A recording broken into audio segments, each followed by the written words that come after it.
Resource for Writers podcast, where each week you get mini craft talks from creative writing teachers and working writers. Head over to resourceforwriters.com, where you can join writing groups, classes, book clubs, and many other events. We hope you like this episode.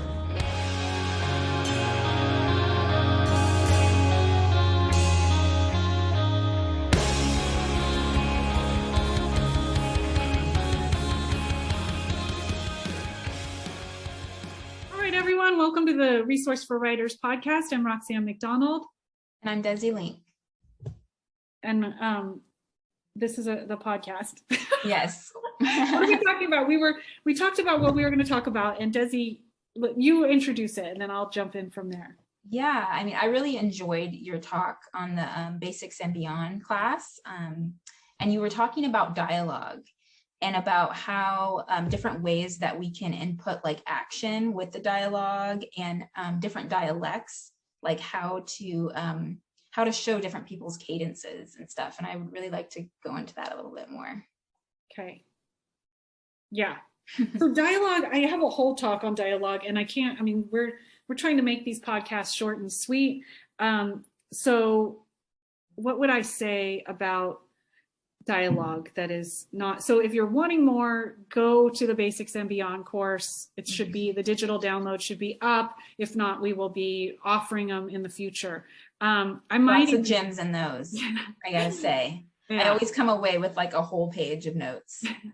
That's good. I think I might even in the future do one of my Tuesday craft talk, like open to the public, just on dialogue for an hour, because there is so much to talk about. But I want to, so even if I just give the cliff notes about common problems with dialogue, with writing in progress, as well as ways to just have some fun with it and to hopefully zhuzh it up.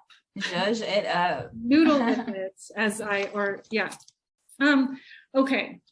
So, and if you're wanting the dialogue piece, it's in the class on scene, because one of the best ways to force yourself as a writer to write scenes is to write dialogue, because it brings us into present moment. It brings us into time, you're speaking, so that every second is being tracked because of speech. The thing about dialogue is that we want it to read naturally, but it is not. Writing dialogue is not transcribing actual speech. It's two different things. We want it to sound natural, but if we just transcribe how people actually speak, it would not be fun to read whatsoever. Mm-hmm. So one thing to do is just start noticing and being curious about how people actually speak to each other. How do we communicate, period? Like this, I say like a lot. You can tell I am from California because I say like a lot.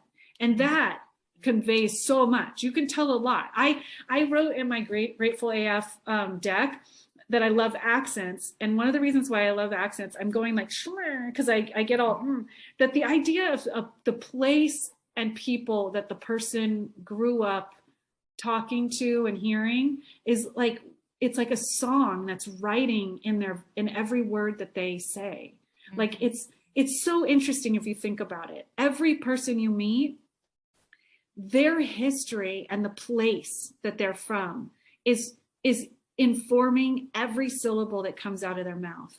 And then we track so many of those. Like I have a friend in England, and I don't know the difference, but I know that she doesn't talk like the Queen, like she's definitely like, she's from London, but she's not from Buckingham Palace, right? And it's in her voice. Yes. And I don't even have to understand what East End or South End or whatever. I can tell class, I can tell, you can tell so much, right? And so just to even get into a place like that, like gooey, like going, isn't it cool? I'm going to listen to the song of everyone's history and place. And I'm going to start really becoming a connoisseur of it. As writers, we should do that. We should delight in the differences in people's speech and in everything. But it's just one of those things, like to really just, if you're wanting to write better dialogue, pay more attention to how people communicate. For sure. So one of the issues about how people communicate is that the vast majority of communication is not done through words. The vast majority. I mean, I don't have the study up in front of me, but it's like 75 to 80% of communication is nonverbal. It's about expression. It's about gesture. It's about how we interact with the stuff and place that we're in. It's insinuated through tone, through quickness of speech, but it's not the actual words. And I think that's where a lot of like new writers they forget that because they're just focused on the dialogue. And it's like, okay, we'll throw in what's going on there, like you said, ground us into it too. Yes.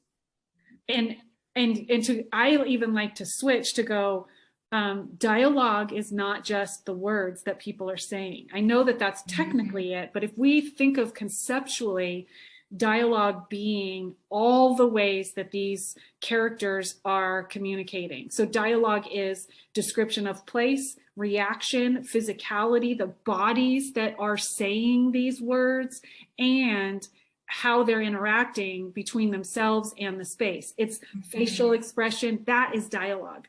And when I have taken coaching clients and people in my writers groups and go, every time they say dialogue, I go, all of it, right? We're not talking about words. That's 30% of what we're doing here. So that helps to just go, when you're writing dialogue, the small piece is the words, is the quote stuff in quotes. Even with Hemingway. And I know people bring up Hemingway because he was, he wrote in this way that was just very few dialogue tags, very little description, but he does the work on top and bottom. So I'm not going to dissect Hemingway right now, but so much is done through other forms of communication. But even with Hemingway, I will say he does a lot of he insinuates a lot. So we get a lot through that dialogue, so maybe he can get away with not showing us body language as much and all that. Yeah. His sparseness is we think it's sparse, but if you look before all the quotes, we know exactly where we are. And he grounds us there so hard that we can't get away, right? And hills like white elephants, you can't get away from, there's a train station and they're looking out on these hills and, there's a whole bunch of stuff going on. And then he brings us back to physicality over and over and over again. He just doesn't use very many he said, she said, he responded, blah, blah, blah. Yeah. So the issues with dialogue that I see a lot is it turns into a radio program instead of a movie. So it lacks physicality. It's just voices. And it's just, if you think about the experience of being in a dark room and then having voices piped in, you're with no noise. You can't, it's not even a radio program. Actually, if you listen to radio plays, they are doing a ton of work to communicate what's going on in the place that it's supposed to be happening. So they tap things and pour coffee and you hear water, right? So even that is it's not even a radio play. We're just having voices piped into a dark room. So, which is, if you want a voice piped into a dark room, then terrific. But most of the time people don't want that. And so getting feet on the ground is what I say all the time. Remember to consistently describe physicality. And another thing that people do with dialogue is that they forget to have it be a power play. Dialogue is always people vying for control of the narrative in some way. And so we forget, we just have people doing their lines, right? And we think he says this and then he says this and he says this and he says this. And if it just keeps going, it doesn't do anything. And they need to react to each other. I don't know what you're about to say, right? So if we're sitting here and then suddenly you start talking about bowling, right? I'm going to react. I'm going to be like, we're doing a podcast about writing right now. What is she doing? Right. And a lot of writing, it's like no one's reacting. It's just okay, we'll just pick up from there. And then, yeah. So you want to have to study that interchange of we don't know. It's like when you're watching actors and like an acting technique is to like, or when it goes wrong is when you can tell they know what that character knows what's about to happen. So then it becomes so flat, right? When it's like they're waiting and then they just respond, and then they're waiting and then they do their next thing, but it's not them not what you said changes the trajectory of what I do and I'm going to say. So you want them to react to each other, right? And then with the physicality part, this is one thing I didn't say in that class is stop using where people look. It's like the number one thing. If you teach writing, there's a few things that you get from even not just from being a reader, but like teaching writing, you start to see that inevitably we will try to do gesture by where our eyes go. So it goes, he looked at her, he stared at her, he looked away. And then oftentimes what will happen, I'm just going to tell you one of the big things that I see all the time is that two people will be talking face to face, and then they're not looking away. But then because when the writer wants it to be more intense, they'll say he looked at her. And I was like, where was he looking before? Right. And it's such a tick. And I find it in my own, I do this constantly. And then I find it in my own work. I call it out all the time. And I'm like, oh, I did it. Yeah. I had to, like, he looked at her. And I'm like, well, if he wasn't looking at his shoes, like, where was he looking? So if you want him to look at her and have it be something, you have to track where he went. But I would also say, try doing it without the look, right? If you have to convey, emotion and reaction and all that, and you are only allowed to say where people's eyeballs go once for each character, what will you do? It's just a trick I do with writers where I'm like, you get one time, they get to look away or look to them, each character. Other than that, you have to describe it in some other way. And then what happens is like, it opens up this world. And even like, if you just look at what I just did, right? My studying gesture, like I just put my hands up and leaned back and my chin went back, right? And it shows that I was like, I'm into it. I'm excited, right? I'm animated. I feel, a lot about what I'm saying. Unless if I just sat here with my arms, like, my chin on my hands and said it in a monotone voice, it's conveying so much else. So in Ellen's class, for a long time, she would give us every week, every writer in the class would come back with one gesture. So we were out there hunting for gestures, and we were writing gestures all the time. And it was so amazing because I actually have thought about starting a writers group where the only thing we do every week is everyone just shares a gesture, and we just hear 100 gestures and then we're done, right? And if everyone just knows every week you're going to show up, you have to bring your best gesture of the week, and then we're going to hear all these other people, and it's going to help us go out into our lives or our minds and get really, really curious and in new ways about gesture. So yeah. And in another trick, which I think this is where you were going, is about wanting to talk about is when you're revising dialogue or getting up and if you're wanting to do dialogue well, get up and act it out. Get up and move. And there's a thing with acting. I'm not an actor. So I know people who might be actors are like, nope, that's not what it's called. So I apologize. From my limited experience with acting, it's called blocking. And where an actor will go in and go, okay, I'm going to be in this scene and I need to block out my gestures. And so they will see like, okay, there's going to be a water bottle and a plate and a telephone and a table. And then they go, when I do this line, I'm going to pick up the water bottle and I'm going to say 2 lines, and then I'm going to take a sip, and then I'm going to hold the water bottle. And they do this, they track it out so that they're not just standing there with their hands to their sides. If you start watching movies, they're always washing dishes. Rarely is there nothing there for them to interact with, because we're human interacting with stuff all the time. So that would seem unnatural if they're just sitting there. It doesn't seem natural. So if you think about it as like you're writing a screenplay and you're going to tell them, you're going to block it out for the characters, then do it, stand up, act it out. You look out of your mind, but it will help because you figure things out. I have stood there. I know that I think we're putting these on YouTube, but when I write scenes, like I will stand up and go like, oh, she put her arm like, what is that? Okay. And then I'll write it down. She tweak her arm out and her elbow up. And then, love scenes, like you gotta act it out. So like I work with people with love scenes, and love scenes are difficult. We'll talk about love scenes another time. But if you inevitably, when people are with work in progress, writing love scenes, either people lose an arm or they gain an arm. Like because they'll go like his arm came around here and another around his waist, and then his hand gripped her buttock, and I'm like, wait, where the other hand?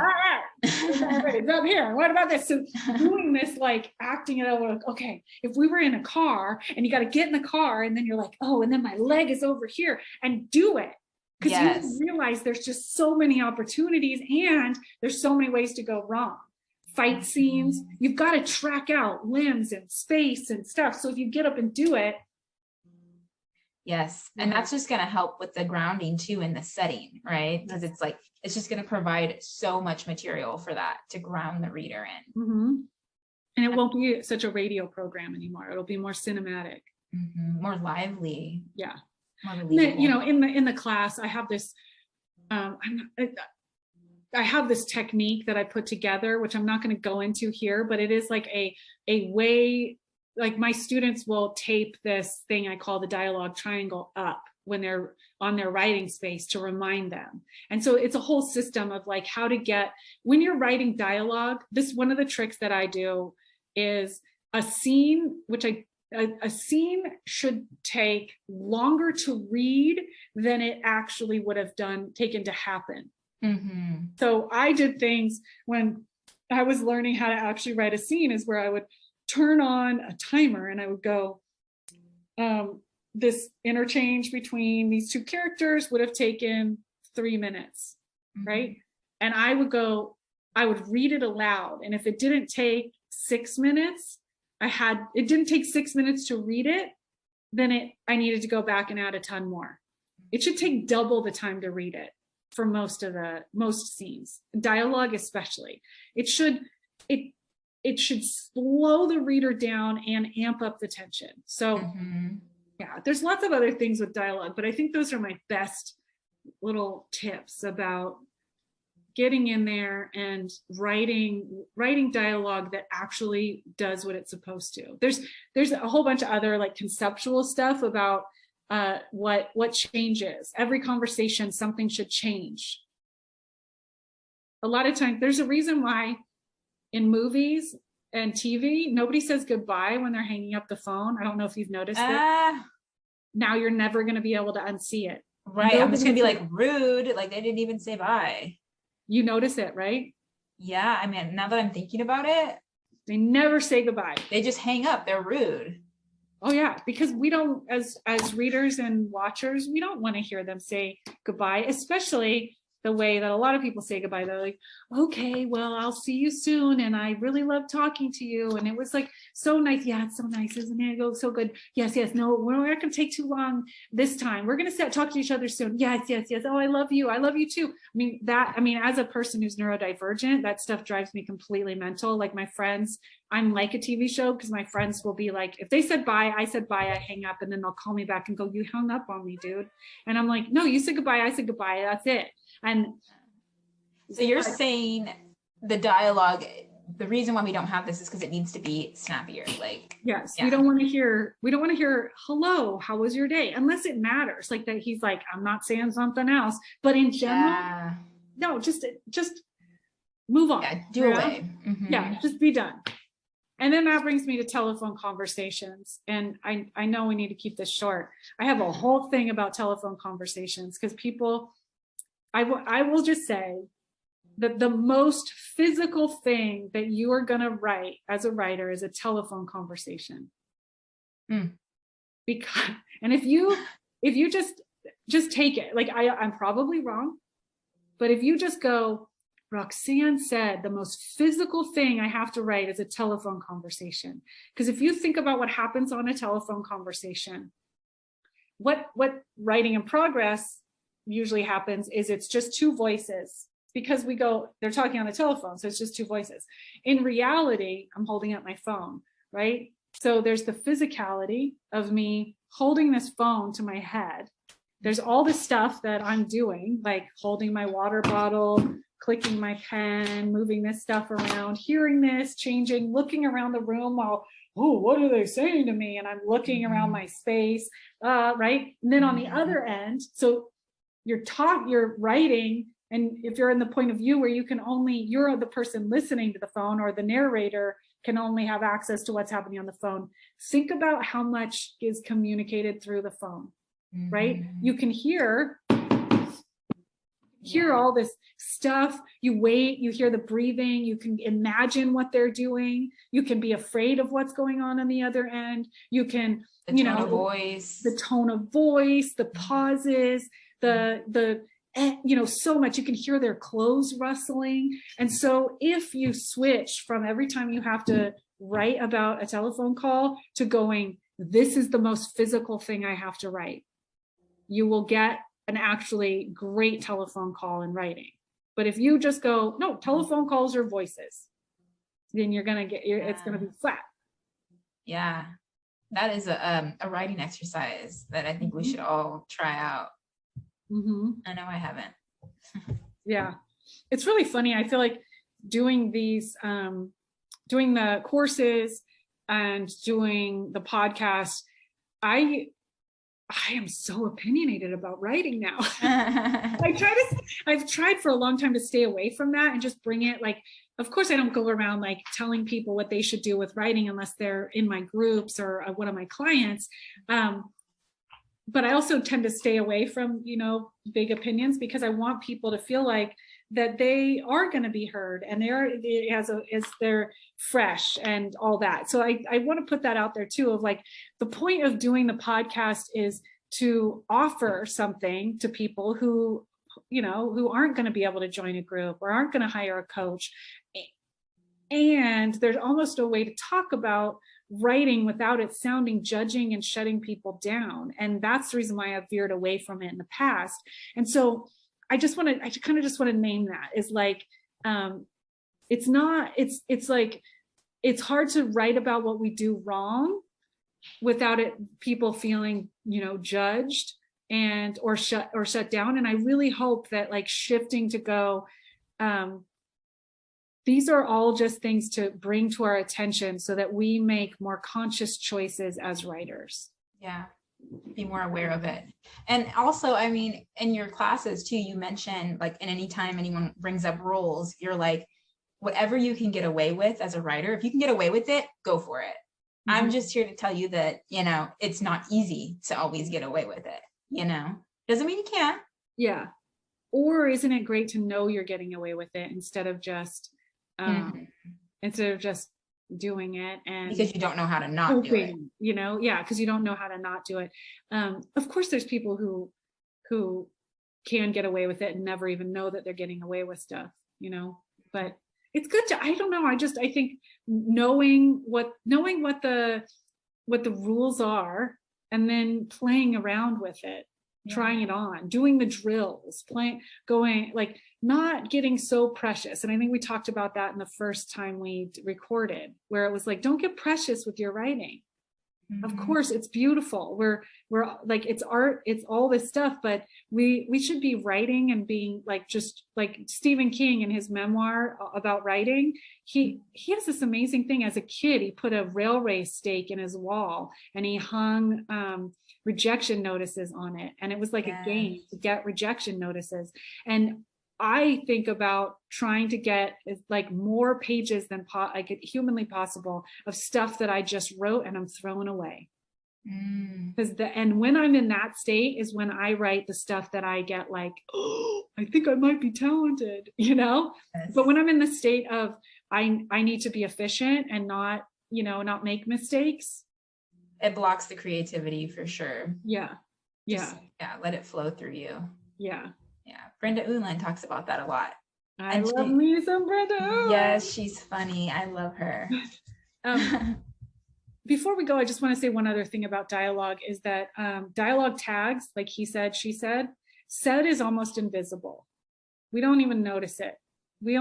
So use said, but responded, chortled, exclaimed, cried. Those are all expensive. You're going to spend a lot of literary capital to get away with those. And you don't need it to make it more interesting. Let what they say and do be the interesting part. And just say said a lot. Just say said. Like that's my. Don't be afraid of said. Yeah, I think maybe I should do a class on dialogue and just say said. That's the class on dialogue. Like don't waste your time, Yeah. There's a whole bunch of other stuff. There's like tics that people do, like the word as. I think we should talk about that. Will you write that down? As. The word as and while. A while, okay. No, he's doing this as he's doing something else. We have a whole other episode. So come back for that episode while Roxanne tells I'm going to talk about myself in the third person. Roxanne is going to tell her extremely opinionated opinions about the word as. A whole episode. A whole episode on the word as. Yes. Not as. A-S. Thank you for the topic, Desi. Yes. Thank you for speaking more to it. Yeah. And then, go to the Basics and Beyond course, either on digital or come to the live recordings are on the second Tuesday of every month. It's good stuff, for sure. I mean, we'll be repeating it, but it's not, I think I'm going to be moving forward with topics as we go along. So, All right. What are we doing? Desi, you got the book club? Book club, yep. Beyond Porter's book club. You can sign up for that at resourceforwriters.com. I love how you're just like digging in your eye, like what do we got going on? I know. And so it's a great book club. I mean, we write together, we discuss books together. It's a multicultural book club, and we'd love to have you over there. Yeah. And they meet on the first and fourth Monday. Where are the meetings? Which ones? The book club meetings. The book, yes, it's the first and last Monday of every month. Okay. Yes. And then what do I got? If you're interested in joining a feedback group, the feedback groups are on Tuesdays and Wednesdays from 12 to 3 Pacific. We do generally have a waiting list. I always just want to encourage people to get on the waiting list, because what will happen, like what's happening this week, is that somebody's having an emergency, they've got to drop out, and then we're going through the waiting list, offering it to people. And if you're not on the waiting list, you're not going to get it offered. And I have all these people in my life who will be like, I want in your group, but your waiting list is so long. And I'm like, are you on it? And they're not on it. And I'm like, you're never going to get in if you're not on. And the other thing is that if you join the waiting list, I love my feedback groups. And so I will start another feedback group if I know it's going to be full. And so if you're interested in joining a weekly group where you share small chunks of writing, it's like 750 to 1,000 words every week. And it's the way that my students describe it is it's 3 hours of a craft talk, and you get specific feedback for your work. So I think it's so much, what I've seen is that the model gets people to improve and do their own projects way better, really quickly, without having to have somebody go over an entire manuscript. And there's just community and fun, and every week, and we meet over Zoom. So get on the waiting list. That's at resourceforwriters.com. And then also join the newsletter, because we have a lot coming up. So we're going to be offering more workshops, more guest teachers, more courses. So get on the newsletter. We don't bombard you with newsletters. I'm not saying how often, because sometimes I'll do it a little bit, like, usually once a month, but if there's something going on, we'll send it your way. Send it your way. But it's not, we don't do it every week, every 2 days, that kind of thing. No, it's only when we have like that's it. New stuff. Yeah. Yeah. I mean, if you want coaching, you can get on the waiting list. I'm moving away from one-on-one coaching, but I'll weed people. No, I'll weave people in. But anyways, just come back next week and let's talk about writing again. Yes. Awesome. Right, Happy writing. Yes. Happy writing. Go write. Yes. Put your ass in the chair and write. And act it out too. Oh yeah. And get your ass out of the chair, act it out, and then get your ass back in the chair and write it out. And write it out. Exactly. That was my craft talk for the day.